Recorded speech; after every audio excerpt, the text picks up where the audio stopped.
Hey, what's up guys, Cardfight here, and today I'm here with a Shadow Paladin Witch deck profile. So, you guys have been asking me for a Witch deck, and I've been playing with this deck more than the other deck, and if you guys are wondering, these are not nipples. If you guys know, her boob is still down here. Anyway, a lot of people are debating whether these are nipples or not, but they're not. Alright, so, anyway, let's just start the deck profile. So first up, we run Creeping Dark Goat because the Witch starter is kind of bad, so I'm not gonna run it and instead run the Creeping Dark Goat instead, because Creeping Dark Goats are good in most Shadow Paladin builds. And grade 3s, we run the OP witch, or not really OP, the pretty good witch. She's the triple rare of the Requiem at Dusk set, and her skill is Legion. Okay, and then it's Counterblast 2 when this card's in Legion, and this card and your opponent's rear guards is choose 2 of your opponent's rear guards and look at the top 10 cards in their deck, and then replace them with grade 0s, and then after that you call them and then shuffle their deck. So basically you replace their rear guards with grade 0s because that's mainly how this deck runs, and you gain effects for punishing them for having weak rear guards. So this deck is actually pretty good. In Japan, from what I see, the witches were selling for more than the Revenger stuff, because of the reasons I said in previous videos. You're probably not gonna run for Phantom Blaster Abyss. And then second skill is when this card choose a unit in a rear guard circle that has the same name as a unit in the Vanguard circle. So if you have this or the 12k attacker, you can kill it, and then you can draw 2 cards, and then this card can be used once per turn, and that skill doesn't counterblast. So it's pretty decent because the second skill does not require you to be in Legion. So you can, if you only have, like, if you're not in Legion for some reason and you have something like this, you can kill it, add an extra card to your drop zone, and then you can perform Legion afterward if you had like 4 cards. So it's pretty decent. This card's very, very good. And then the other grade 3 we run in this deck is also very good.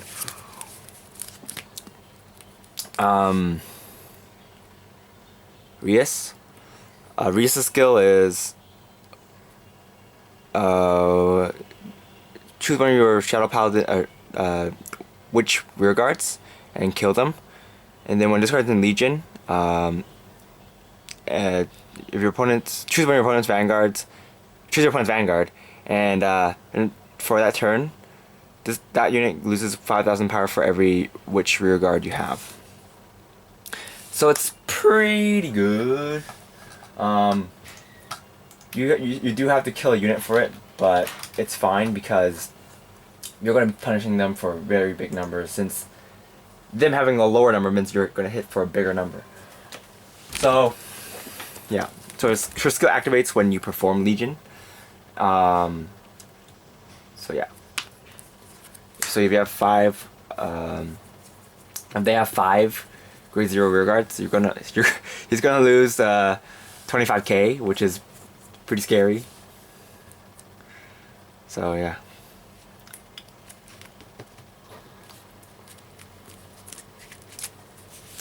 But most of the time, after you ride her, you're just probably gonna ride her first so that you can punish your opponent's rear guards, and then you ride this so that they have a bunch of rear guards on the field, grade 0 rear guards on the field, and then you're gonna wreck them.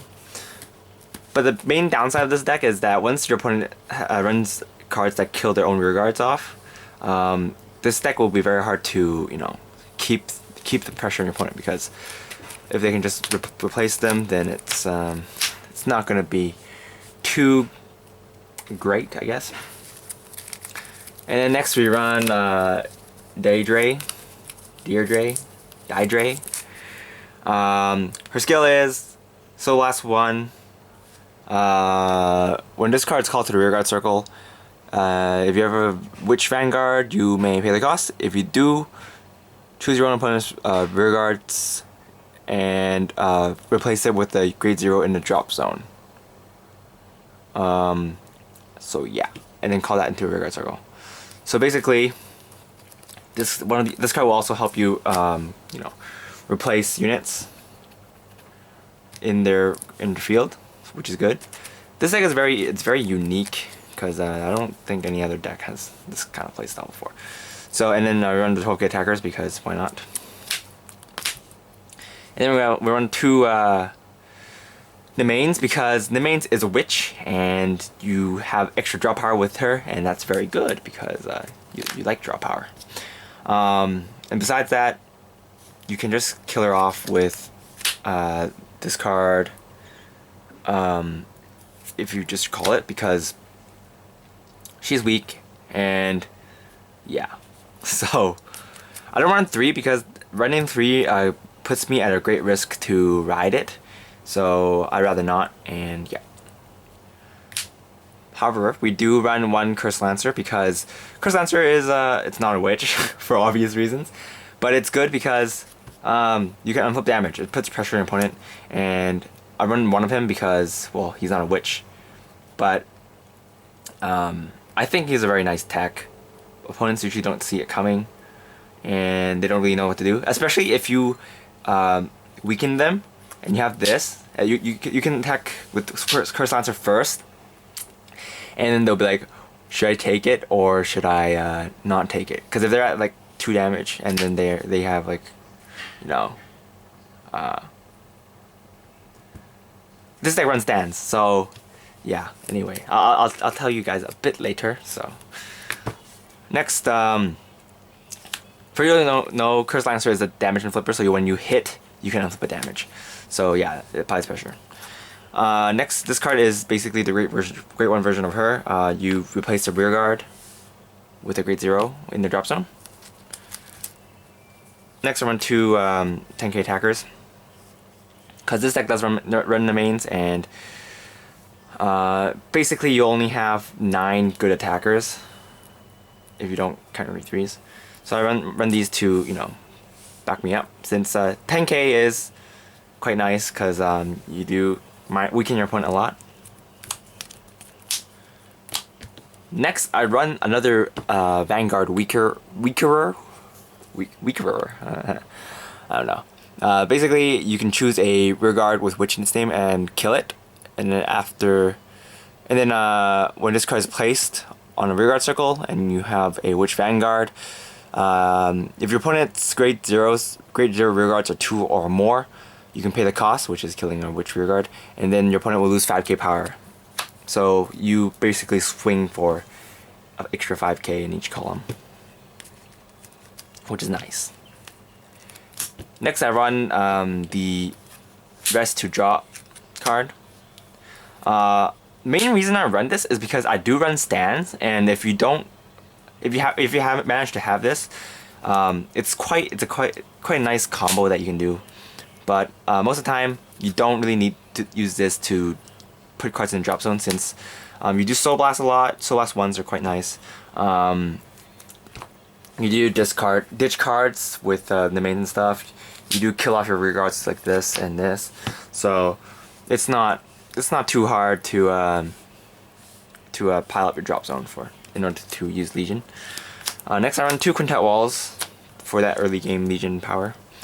2 Perfect Guards. These are the Genesis ones because they are witch, and there's no clan restriction, so there's no problem running a witch Perfect Guard.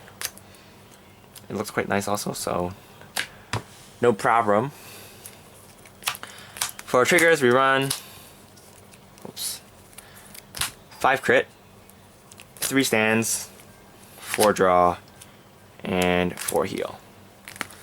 So if you guys see this, it is quite a weird trigger lineup, but it works for me.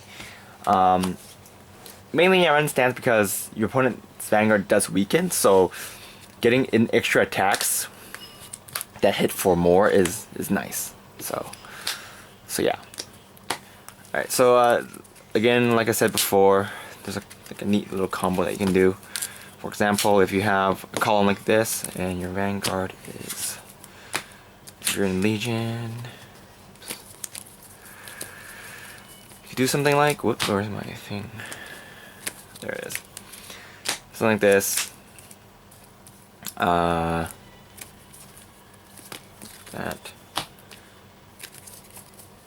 it should be more organized, but whatever.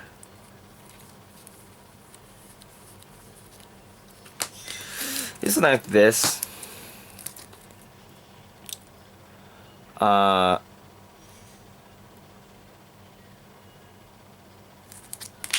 You can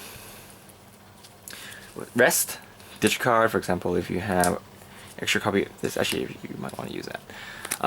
If you have an extra copy of this, for example, ditch it for this effect, and then you attack with your Vanguard, and then you, for example, yeah, something like this. Drive check.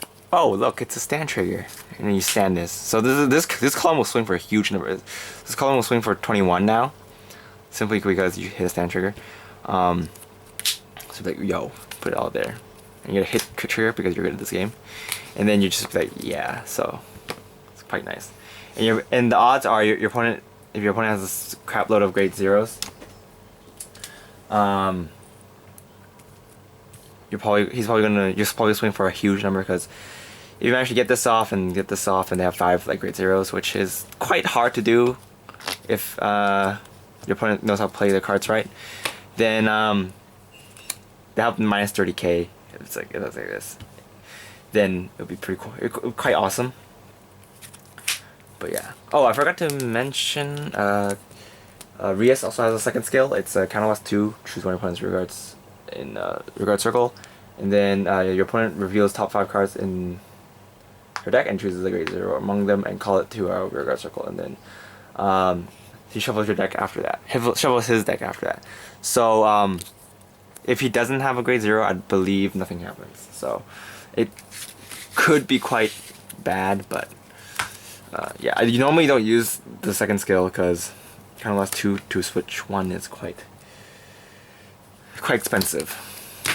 So yeah, what I really want for Shadow Paladins is a Soul Blast 2 and Flip 2. I believe they don't have one, but they should get one because those are really good. So yeah, anyway, I've been blabbering on for long enough. This is Kartaku, and I'll see you guys soon with something different. See you guys later. Bye.